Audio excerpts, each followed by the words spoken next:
नर्मदेहर हमारा रात्रि विश्राम था। जिला खरगोन के सेमरला गांव में। यहाँ से खारवा थोड़ी दूर है और महाराज जी ने हमारा खूब स्वागत किया और महाराज जी से विदा लेके हम आगे बढ़े। महाराज जी से आनंद महादेव।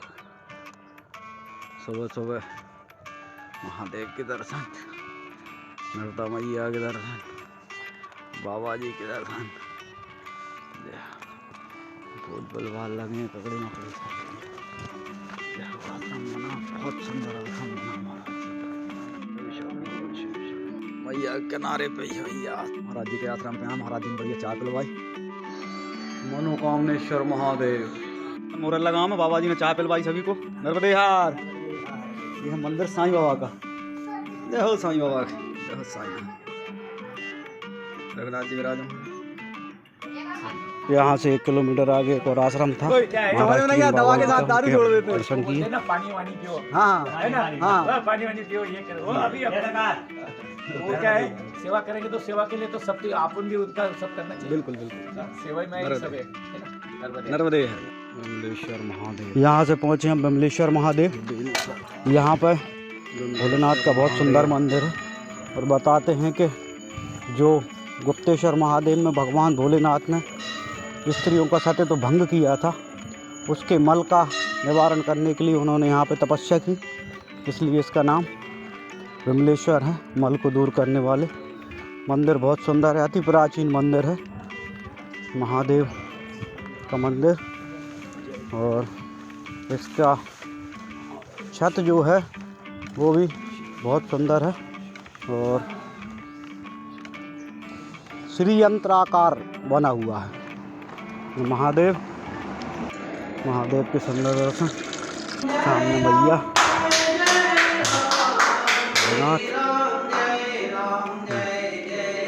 श्रीयंत्राकार गुंबद है। बहुत प्राचीन मंदिर है ये भी। इसी के पास में एक मंदिर और है सोमेश्वर महादेव। यहाँ पर 12 ज्योतिर्लिंग हैं और ये विमलेश्वर के बाहर शंख चक्र के निशान बने हुए हैं। यह सोमेश्वर महादेव, इसकी स्थापना भगवान चंद्रमा ने की थी और यहाँ पे 12 ज्योतिर्लिंग स्थापित हैं और मैया के किनारे पे ये मंदिर भी 12 ज्योतिर्लिंग हैं। ये छोटे छोटे 12 ज्योतिर्लिंग हैं सभी ज्योतिर्लिंग। और यहाँ पे एक बहुत बड़ा घंटा लगा हुआ है जिसे बजाने पे बहुत जोर की आवाज़ आती है और घंटा बताती है 1.25 मन का घंटा है। हमारे साथ यहीं के लोकल के एक सज्जन आए थे, उन्होंने बताया कि इसका वजन 1.25 मन वजन है और ये हाथ से उठाने को ऊपर तक नहीं हिलता तक नहीं है।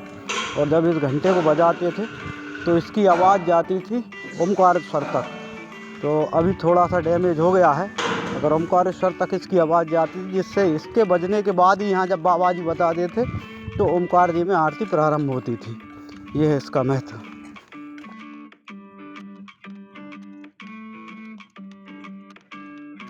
मंदिर के बाहर और भी छोटे और पुराने शिवलिंग रखे हुए हैं और हम जा रहे हैं गुफा का दर्शन करने। ये है गुफा जो कि यहाँ साधु संतों को भजन और ध्यान साधना के लिए बनाई गई है।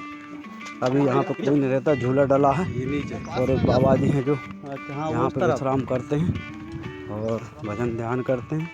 और यहीं पे एक खिड़की लगी है जिससे मैया का सीधा दर्शन होता है। यहाँ से लगभग 1.5 किलोमीटर चलने के बाद हम पहुँचे ग्राम कटघड़ा। कटघड़ा में है गीता कुंज आश्रम, बहुत सुंदर बना हुआ है। महाराष्ट्रीयन पुजारी रहते हैं यहाँ पे। आश्रम बहुत सुंदर बना हुआ है। ये बाहर तालाब बने हुए हैं, शिवलिंग बना है भोलेनाथ का। ये छोटे छोटे तालाब हैं। यहाँ पर शेषनाग और भोलेनाथ की स्थापना है।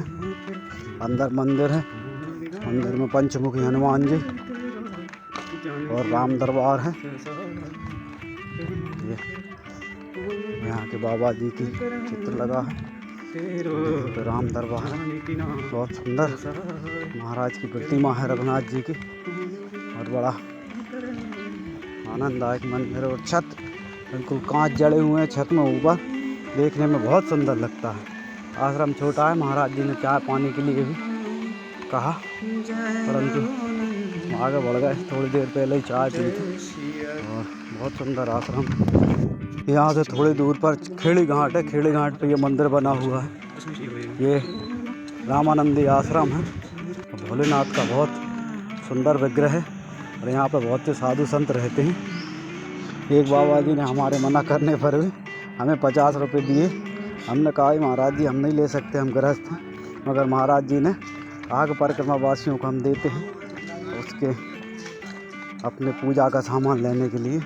ये महात्मा लोग, इनके दर्शन हुए, सभी बहुत प्रसन्न चित्त और बड़े अच्छे थे। हमने बढ़िया खूब आशीर्वाद दिया और नर्मदे हर कह के हम आगे बढ़े। आगे जाने के लिए दादा दरबार मतलब धूनी वाले बाबा सामने है। दादा धूनी वाले बाबा का आश्रम और आश्रम के सामने ही बना है बहुत बड़ा अस्पताल। आश्रम भी बहुत बड़ा है और अस्पताल भी बहुत बड़ा है। धूनी वाले दादा के चर्चे बहुत जगह हैं और इनके आश्रम में जैसे घुसते हैं तो एक ट्रेन खड़ी हुई है। ट्रेन का मामला ये है कि एक बार धूनी वाले दादा किसी ट्रेन में बैठे थे तो टिकट ना होने पर उनको टीटी ने ट्रेन से नीचे उतार दिया था। तो बाबा ने कहा कि ठीक है अब तो तेरी ट्रेन ले जा। तो ट्रेन वहीं खड़ी रही और बाबा स्टेशन पे बैठे रहे। फिर जब पता चला कि बाबा के कारण ये ट्रेन नहीं बढ़ रही तो टीटी वगैरह आए, उनने हाथाजोड़ी करी। फिर बाबा ने उनको क्षमा किया और जब जाके ट्रेन आगे बढ़ी। तो उसी प्रतीक स्वरूप में ये ट्रेन यहाँ पे रखी हुई है। आश्रम बहुत बड़ा है, दिव्य आश्रम।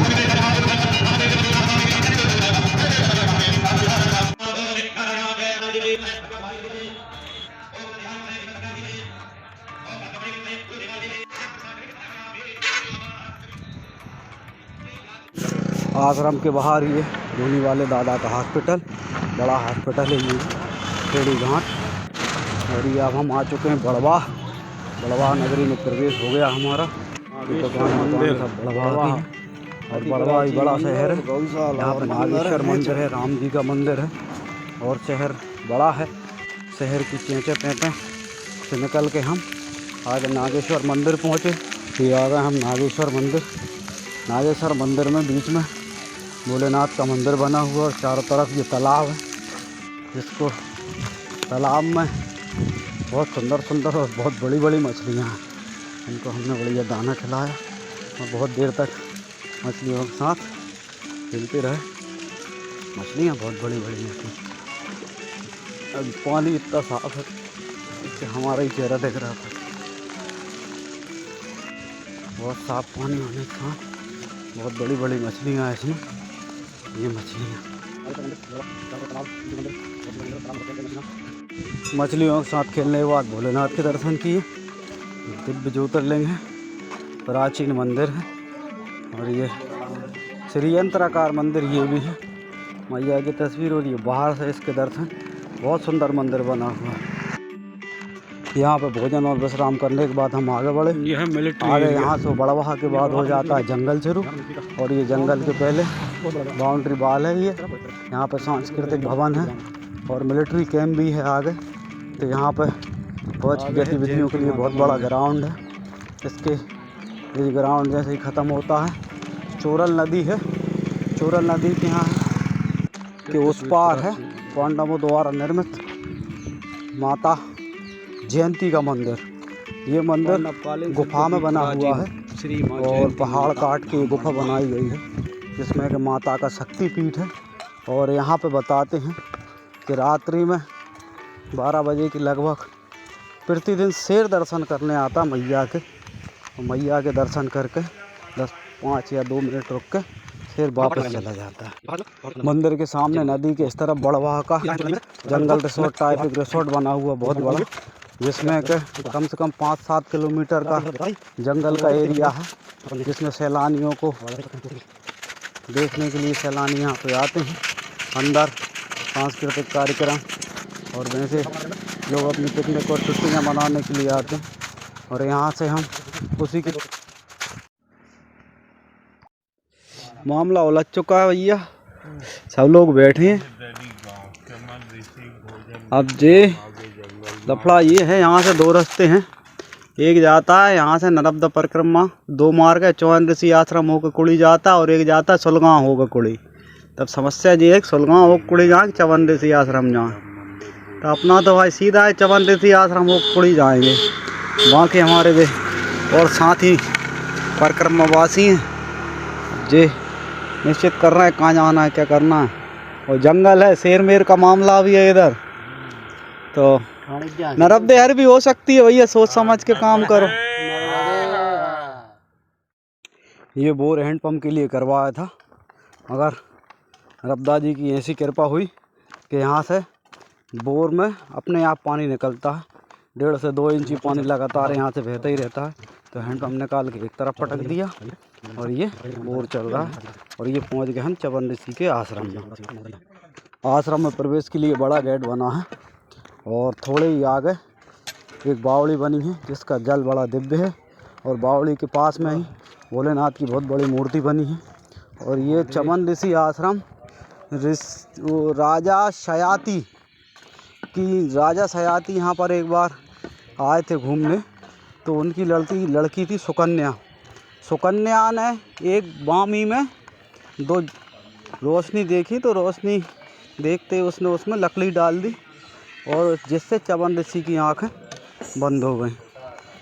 जब चौहान ऋषि की आँखें बंद हुई तो उनके क्रोध के कारण सारी सेना का मल और मूत्र बंद हो गया। और जब राजा को पता चला तो उसने सबसे पूछा, तब सुकन्या ने बताया कि ऐसा ऐसा हो गया है। तब राजा ने चौहान ऋषि से क्षमा याचना की, तो ऋषि ने सबको क्षमा कर दिया, गलती से हुआ, चलो ठीक है। यह चौहान ऋषि द्वारा स्थापित महादेव और श्री यंत्राकार मंदिर बना हुआ, बहुत पुराना मंदिर है। ये वहाँ के गुरु जी हैं। ये महोदरी मंदिर, महोदरी यह है हिडम्बा की माता। हिडम्बा जो कि भीम की पत्नी थी, उनकी माता है महोदरी।